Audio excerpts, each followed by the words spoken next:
ఏపీని మరోసారి వరుణుడు పలకరించనున్నాడు. బంగాళాఖాతంలో ఇప్పటికే ఓ అల్పపీడనం ఏర్పడగా నవంబర్ 21 నాటికి మరో అల్పపీడనం కూడా ఏర్పడనుంది. వరుస అల్పపీడనాలతో పలు జిల్లాల్లో వర్షాలు కురవనున్నాయి. నైరుతి బంగాళాఖాతం, శ్రీలంక తీర ప్రాంతంలో అల్పపీడనం ఏర్పడిందని వాతావరణ శాఖ తెలిపింది. బంగాళాఖాతంలో వరుసగా అల్పపీడనాలు ఏర్పడనున్నట్టు ఏపీ విపత్తుల నిర్వహణ సంస్థ తెలిపింది. వీటి ప్రభావంతో దక్షిణ కోస్తా తీరం వెంబడి బలమైన ఈదురుగాలులు వీస్తాయని పేర్కొంది. తీరం వెంట గంటకు 35 కిలోమీటర్ల నుంచి 55 కిలోమీటర్ల వేగంతో ఈదురుగాలులు వీచే అవకాశముందని, ఈ సమయంలో తీర ప్రాంత ప్రజలు అప్రమత్తంగా ఉండాలని సూచించారు. మత్స్యకారులు సోమవారం వరకు సముద్రంలోకి చేపల వేటకు వెళ్లవద్దని సూచించింది. మరోవైపు బంగాళాఖాతంలో ప్రస్తుతం కొనసాగుతున్న అల్పపీడనం కారణంగా రేపు ఏపీలోని పలు జిల్లాల్లో వానలు కురవనున్నాయి.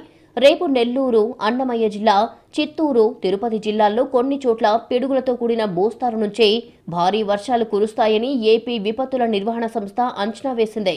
అందుకే ప్రకాశం, కడప జిల్లాల్లో కొన్ని చోట్ల తేలికపాటి నుంచి మోస్తారు వర్షాలు కురుస్తాయని తెలిపింది.